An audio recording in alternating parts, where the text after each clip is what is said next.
بسم اللہ الرحمن الرحیم۔ السلام علیکم ورحمۃ اللہ وبرکاتہ۔ میں محمد اسامہ سرسری۔ تعلیم النحو کا اگلا سبق ہے۔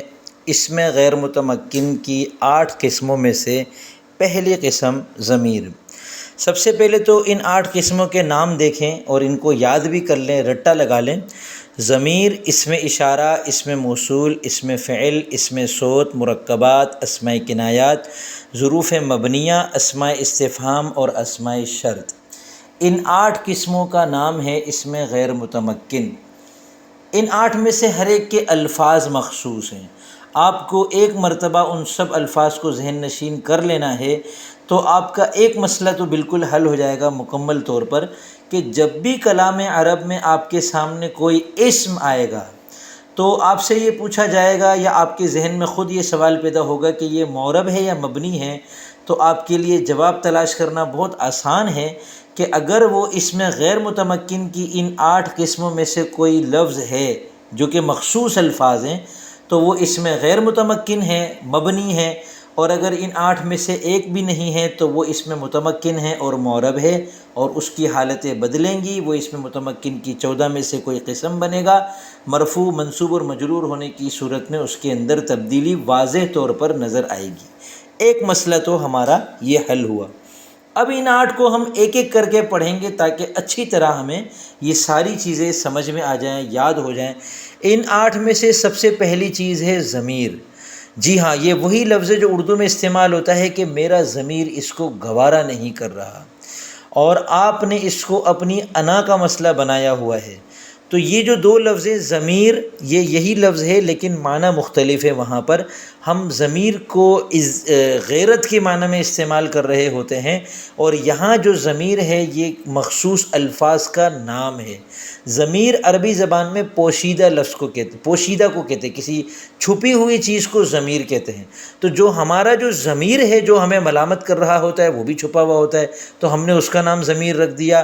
اور علماء نحو نے ہوا، ہما، ہم جیسے الفاظ کو کہ جن کا جو مرجع ہوتا ہے، جو ان سے مراد ہوتی ہے، وہ اس وقت لفظوں میں نہیں ہوتی۔ میں اگر آپ سے کہتا ہوں وہ، تو وہ کون ہے یہ لفظوں میں نے نہیں بتایا کہ وہ زید ہے، عمر ہے یا بکر ہے، تو وہ چونکہ چھپا ہوا ہوتا ہے اس وجہ سے اس کو ضمیر کہتے ہیں۔ ٹھیک ہے، اب یہ ضمیر کیا چیز ہے؟ آسان لفظوں میں آپ کو بتاؤں، اردو میں پہلے الفاظ آپ ذہن نشین کر لیں، ان کی جو عربی ہے وہ ضمیر ہے۔ تو اردو میں اس کے لیے الفاظ ہیں وہ سب، تو، تم، آپ، میں، ہم۔ اردو کے یہ جو الفاظ ہیں ان کی آپ جو بھی عربی بنا لیں وہ اس کو ہم کہیں گے ضمیر۔ اب اس کی عربی کیا ہوتی ہے؟ تو اس کی عربی میں جو الفاظ ہیں عربی زبان کے اندر، وہ لگ بھگ 28 الفاظ ایسے ہیں کہ جو تقریباً الگ الگ ہیں۔ ان میں سے کچھ مماثل بھی ہیں، ہما بار بار آئے گا، لیکن بہرحال آپ اس کو 28 کا عدد ذہن میں رکھیں کہ 14 وہ الفاظ ہیں جو کسی لفظ کے ساتھ مل کر آتے ہیں، اس کو متصل کہتے ہیں۔ متصل کہتے ہیں ملے ہوئے کو، اور 14 الفاظ وہ ہیں جو کسی لفظ سے مل کر نہیں آتے، اپنے طور پر آ رہے ہوتے ہیں، تو اس کو منفصل کہتے ہیں، یعنی جدا، یعنی کسی سے ملا ہوا نہیں ہے۔ تو آج کے سبق میں ہم ضمیر متصل کو سمجھ لیتے ہیں، اور کل کے سبق میں ہم ضمیر منفصل کو یاد کر لیں گے۔ تو ایک دن میں ہمارے اوپر صرف 14 الفاظ کو یاد کرنے کا لوڈ پڑے گا۔ تو وہ 14 الفاظ جو ملا کر آتے ہیں جن کو ہم ضمیر متصل کہتے ہیں وہ یہ ہیں: ہو، ہا پیش ہو، ہما، ہم، ہا الف ہا، ہما، ہننا۔ اب دیکھیں، ہما 2 مرتبہ آ گئے، مگر آپ کو اسی طرح یاد کرنا ہے تاکہ اس کے معنی بھی آپ سمجھ سکیں۔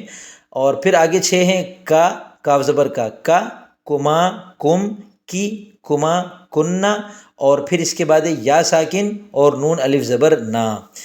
ہا پیش ہو کا مطلب ہے وہ، ٹھیک ہے نا، وہ ایک مرد، یا اس ایک مرد کا، یا اس ایک مرد کو، وہ جو بھی مناسبت سے ترجمہ ہوگا تو یہ اس کا ترجمہ ہو جائے گا۔ اور ہما کا مطلب ہے دو، وہ دو، اور ہم کا مطلب ہے وہ سب۔ یہ 3 مذکر کے لیے ہو گئے۔ ہا کا مطلب ہے وہ ایک، یہ مؤنث کے لیے ہے۔ ہما بھی 2 مؤنث کے لیے ہے، اور ہن کا مطلب ہے وہ سب، اور یہ مؤنث کے لیے، جیسے وہ سب خواتین۔ اور کا مطلب ہے تو ایک مرد، کما کا مطلب ہے تم دو مرد، کم کا مطلب ہے تم سب مرد، کی کا مطلب ہے تو ایک عورت، کما کا مطلب ہے تم دو عورتیں، کنہ کا مطلب ہے تم سب عورتیں، اور یا ساکن کا مطلب ہے میں، اور نون الف زبر نا کا مطلب ہے ہم۔ تو آج کے سبق میں آپ کو یہ 14 الفاظ یاد کرنے ہیں: ہو، ہما، ہم، ہا، ہما، ہنہ، کا، کما، کم، کی، کما، کنہ، یا ساکن اور نا۔ لیکن چونکہ یہ کسی لفظ کے ساتھ مل کر آتے ہیں، یہ کبھی فعل کے ساتھ مل کر آتے ہیں، کبھی اسم کے ساتھ مل کر آتے ہیں، کبھی حرف کے ساتھ مل کر آتے ہیں، تو اس وجہ سے اس کو متصل کہتے ہیں، اور یہ ملے بغیر آتے ہی نہیں ہیں۔ تو آپ اس کو ملا کر یاد کر لیں، کسی فعل کے ساتھ یاد کر لیں، جیسے کتاب کے اندر مثالیں دی ہوئی ہیں، تو یہ بھی انشاءاللہ اس سے بھی آپ کو یہ سمجھ میں آ جائیں گے۔ اب یہاں ایک چیز اور سمجھ لیں، ضمیر منفصل تو ہیں ہوا، ہما، ہم، ہیا، ہما، ہنہ، یہ تو ہم انشاءاللہ کل یاد کریں گے۔ یہاں ایک چیز اور ہے، ضمیر مرفوع، ضمیر منصوب اور ضمیر مجرور۔ یہ کوئی انوکھی چیز نہیں ہے، بلکہ یہ وہی چیز ہے جو مرفوع، منصوب اور مجرورات ہم نے پڑھے ہیں۔ مرفوعات 8 ہیں، منصوبات 12 ہیں، اور مجرورات 2 ہیں۔ تو یہ مرفوع، منصوب اور مجرور کی قبیل سے ہی ہیں، لیکن انشاءاللہ یہ اس کتاب میں یہ آگے چل کر اس تفصیل سے آپ سمجھ جائیں گے۔ تو وہ جو 8 مرفوعات ہیں، مبتدا ہونا، خبر ہونا، فاعل ہونا، نائب فاعل ہونا، اور 2 اسم اور 2 خبر، اسی طرح منصوبات 12 ہیں، 5 مفاعیل، حال، تمیز، مستثنیٰ، 2 اسم 2 خبر، اور 2 مجرورات ہیں، مجرور بحرف جر، مجرور باضافت۔ تو جب کوئی ضمیر ان مرفوعات میں سے کسی ایک کے محل میں ہوگی تو وہاں ہم ضمیر مرفوع کی جگہ جو ہے وہ ضمیر منفصل کو لاتے ہیں، اور ضمیر منصوب اور ضمیر مجرور کی جگہ ہم ضمیر متصل کو لاتے ہیں۔ بس یہ چیز ذہن میں رکھیں۔ اب آپ سبق کو دیکھیں تو انشاءاللہ زیادہ تر چیزیں آپ کو آسان لگیں گی۔ ضمائر کا بیان، ضمیر کی جمع ضمائر۔ ضمیر وہ اسم ہے جس سے متکلم، مخاطب یا غائب سمجھ میں آئے، جیسے انا، انتا، ہوا۔ انا کا مطلب ہے میں، انتا کا مطلب ہے تو، اور ہوا کا مطلب ہے وہ۔ یہ تینوں ضمیر منفصل ہیں جو کہ آج کے سبق میں ہم یاد نہیں کرنے والے۔ ضمیر غائب کا مرجع، یہاں ایک بہت اہم چیز بتا رہے ہیں کہ یہ جو غائب کی ضمیر ہوتی ہے، غائب کیا چیز ہے؟ دیکھیں، میں آپ کو کہتا ہوں تو، تم، یا آپ کر کے میں آپ سے باتیں کر رہا ہوں، تو آپ میرے مخاطب ہیں۔ آپ اس کو ضمیر کی اصطلاح میں، یا آپ نے صرف میں بھی پڑھے ہوں گے، تو اس کو حاضر کہتے ہیں۔ اور میں اپنے لیے جو لفظ استعمال کرتا ہوں، میں یا ہم، اس کو متکلم کہتے ہیں۔ اور وہ یہ جو الفاظ ہیں جو نہ حاضر کے لیے ہیں، نہ غائب کے، نہ متکلم کے لیے ہیں، تو اس کو ہم غائب کہتے ہیں، چاہے وہ نظر آ رہا ہو۔ مثلا زید آپ کو نظر آ رہا ہے، میں نے زید کی طرف اشارہ کر کے اور آپ کو میں زید کے بارے میں بتا رہا ہوں کہ زید کل میرے پاس آیا تھا، اس نے مجھ سے یوں کہا۔ تو اب یہ جو اس لفظ ہے اردو میں، یہ ضمیر غائب ہے، یہ زید کی طرف، اس کا مرجع زید ہے، یعنی یہ ضمیر زید کی طرف لوٹ رہی ہے، اس ضمیر کا مرجع زید ہے، دونوں کا ایک ہی مطلب ہے۔ زید حالانکہ نظر آ رہا ہے، لیکن اس کو ہم غائب کی ضمیر کہتے ہیں۔ تو غائب کی ضمیر کا مرجع ہوتا ہے، وہ کیا ہوتا ہے کہ ضمیر غائب کے لیے یہ شرط ہے کہ جس غائب کی ضمیر ہے اس کا پہلے ذکر ہو چکا ہو کلام کے اندر، جیسے جاء زید واکرمتہ، زید آیا اور میں نے اس کا اکرام کیا۔ تو اب اکرمتہ میں جو ہو ضمیر ہے یہ غائب کی ہے۔ اس کی شرط کیا ہے کہ یہ اگر زید کی طرف لوٹ رہی ہے تو زید کا پہلے ذکر کلام کے اندر ہونا چاہیے، تو وہ ہے۔ اس مثال میں ہا ضمیر زید کی طرف لوٹ رہی ہے، اور زید کا پہلے ذکر ہو چکا ہے۔ ضمیر غائب جس کی طرف لوٹتی ہے اس کو ضمیر کا مرجع کہتے ہیں، جیسے سابقہ مثال میں زید ہا ضمیر کا مرجع ہے۔ یعنی اگر آپ کوئی غائب کی ضمیر آئے گی تو آپ سے 2 قسم کا سوال کیا جا سکتا ہے، ممتحن کی جانب سے، یا استاد کی جانب سے، یا طالب علم کی جانب سے، جب کل کو آپ پڑھائیں گے کہ اس ضمیر کا مرجع کیا ہے، یا یوں پوچھا جائے گا یہ ضمیر کس کی طرف لوٹ رہی ہے، کس کی طرف راجع ہے۔ تو سب کا ایک ہی مطلب ہے، ہمیں بتانا ہوتا ہے زید، یا جو بھی جس کی طرف لوٹ رہی ہو۔ ضمیر کی تقسیم، ضمیر کی 2 قسمیں ہیں، ضمیر متصل، ضمیر منفصل۔ ضمیر متصل وہ ضمیر ہے جو اپنے عامل سے ملی ہوئی ہو اور کلام کی ابتدا میں نہ آ سکے، جیسے ضربت میں تا ضمیر، جو تو ضمیر ہے یہ ضرب سے ملی ہوئی ہے، ضرب فعل اس کا فاعل عامل ہے۔ ضمیر منفصل وہ ضمیر ہے جو اپنے عامل سے جدا ہو اور کلام کی ابتدا میں آ سکے، جیسے انا زید میں انا ضمیر یہ منفصل ہے۔ اب ضمیر متصل کی تقسیم، ضمیر متصل کی 3 قسمیں ہیں، مرفوع متصل، منصوب متصل، مجرور متصل۔ ضمیر مرفوع متصل وہ ضمیر متصل ہے جو حالت رفعی میں ہو۔ یہ 14 ضمیریں ہیں جو کبھی فعل معروف کے ساتھ مل کر فاعل بنتی ہیں اور کبھی فعل مجہول کے ساتھ مل کر نائب فاعل بنتی ہیں۔ تو ضمیر مرفوع متصل بفعل معروف یعنی فعل معروف کے ساتھ ملنے والی، نصرت نصرنا، نصرت نصرتما نصرتم، نصرتی نصرتما نصرتن، نصر نصرا نصرو، نصرت نصرتا نصرنا۔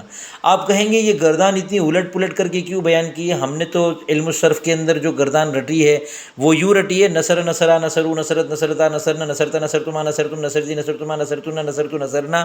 تو یہاں ترتیب کیوں الٹ دی ہے؟ تو یہ یاد رکھیں کہ وہاں ہم غائب کو پہلے یاد کرتے ہیں، حاضر کو بعد میں، متکلم کو سب سے آخر میں، جبکہ ضمائر کے اندر جو ہے متکلم سب سے اعلیٰ ترین ضمیر شمار ہوتی ہے اور اس کے بعد دوسرا نمبر حاضر کا ہے، سب سے آخری نمبر غائب کا ہے۔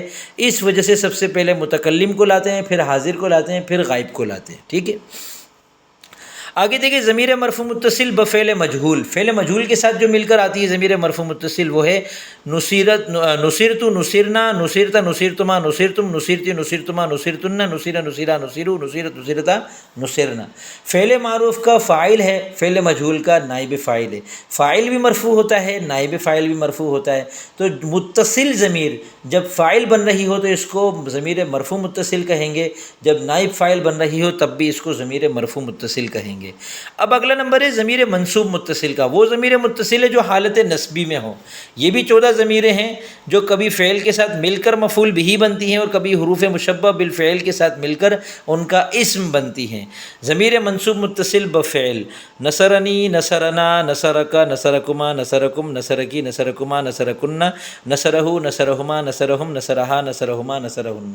اب اس میں جو الفاظ ہیں وہ میں نے آپ کو یاد کروائے ہیں یوں، ہو ہما ہم، ہا ہما ہننا، کا کما کم، کی کما کننا، یا ساکن اور نا، تو وہ یہ والے الفاظ ہیں۔ تو آپ کہیں گے کہ پیچھے جو نصرت نصرا نصرو اور نصیرہ نصیرہ نصیرو میں جو ضمیر ہیں وہ کون سے الفاظ ہیں؟ تو وہ الفاظ آپ کو الگ سے یاد کرنے کی اس لیے ضرورت نہیں ہے کہ وہ گردان آپ علم الصرف کے اندر الگ سے رٹ لیتے ہیں، اور ٹھیک ہے نا۔ تو اب نصرتا میں آپ تا تما تم یہ تو آپ یاد کرنے سے رہے، اس طرح آپ کو مزہ بھی نہیں آئے گا، لیکن آپ چاہیں تو اس کو اس طرح بھی یاد کر سکتے ہیں، کوئی مسئلہ نہیں ہے، چیز یاد ہونی چاہیے، طریقہ جو بھی ہو۔ ضمیر منصوب متصل بحرف، حرف کے ساتھ مل کر آنے والی منصوب ضمیر۔ اب چونکہ حرف مشبہ فعل ایسا ہے کہ جو مبتدا اور خبر پر داخل ہوتا ہے مبتدا کو منصوب کر دیتا ہے۔ زید قائم ہے نا، تو آپ کہیں گے ان زیدن قائم، اللہ غفور حلیم، لیکن اگر اللہ سے پہلے ان آ جائے تو کہیں گے ان اللہ غفور حلیم۔ تو ان جو ہے یا انا کاننا لاکننا لیتا اور لالا، یہ 6 الفاظ ہیں جن کو حروف مشبہ بالفعل کہتے ہیں، جو آگے چل کے آپ پڑھیں گے۔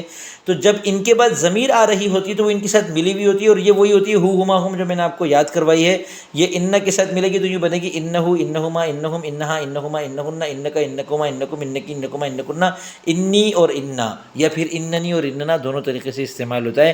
تو اس کو ضمیر منصوب متصل بحرف کہتے ہیں۔ آگے دیکھیے ضمیر مجرور متصل، وہ ضمیر متصل ہے جو حالت جری میں ہو، جس کے شروع میں حرف جر آ جائے، ٹھیک ہے نا، یا جس کے شروع میں مضاف آ جائے۔ یہ بھی 14 ضمیریں جو کبھی اسم کے ساتھ مل کر بنتی ہیں، مضاف الیہ بنتی ہیں، اور کبھی حرف جر کے ساتھ مل کر مجرور بحرف جر بنتی ہیں۔ تو ضمیر مجرور متصل باسم یعنی جو مضاف الیہ بنتی ہے وہ ہیں کتاب، مثال کے طور پہ ایک لفظ ہے، اگر اس کے ساتھ ضمیر لگا دیں تو ہم اپنی ترتیب پہ اس کو یوں یاد کریں گے، کتابہ کتابہما کتابہم کتابہا کتابہما کتابہن کتابک کتابکما کتابکم کتابکی کتابکما کتابکن کتابی کتابنا۔ اب یہاں جو ترتیب ہے وہ متکلم پہلے ہے، حاضر بعد میں، غائب سب سے آخر میں۔ ضمیر مجرور متصل بحرف جر، لی لنا لک لکما لکم لکی لکما لکن لہو لہما لہم لہا لہما لہن۔ دیکھیں الفاظ وہی ہیں، بس شروع میں حرف جر آ رہا ہے۔ یہاں یہ چیز ذہن میں رکھ لیں، اضافی طور پہ بتا رہا ہوں کہ لام حرف جر چونکہ مفتوح ہوتا ہے، لام یہ تو مجرور مکسور بھی ہوتا ہے، مفتوح بھی ہوتا ہے، تو اس کی یہ یا ساکن سے پہلے تو لام زیر لی آتا ہے لی، لیکن باقی جو ضمیریں ہیں ان کے شروع میں لام زبر لا آتا ہے، تو یہ لنا لکا لکما لکم یہ یوں بن جاتا ہے۔ یہی والا لام جب اسم سے پہلے آتا ہے تو یہ لام زیر لی ہوتا ہے، للکتاب، ٹھیک ہے نا، لہذا لذا لکا، یہ والا لام مکسور ہوتا ہے، ضمیر سے پہلے آتا ہے تو لام کے اوپر زبر ہوتا ہے سوائے لی کے۔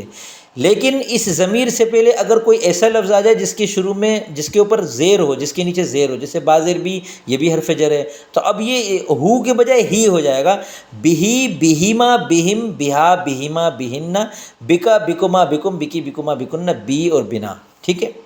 تو آگے پھر ضمیر منفصل کی تقسیم ہے، وہ انشاءاللہ ہم کل کے سبق میں رکھتے ہیں۔ آج کا سبق تھوڑا طویل بھی ہو گیا لیکن بڑا دلچسپ ہے، بڑا ہی آسان ہے، اور اس میں الحمدللہ ہم نے پورے 2 صفحے آج کے سبق میں پڑھ لیے۔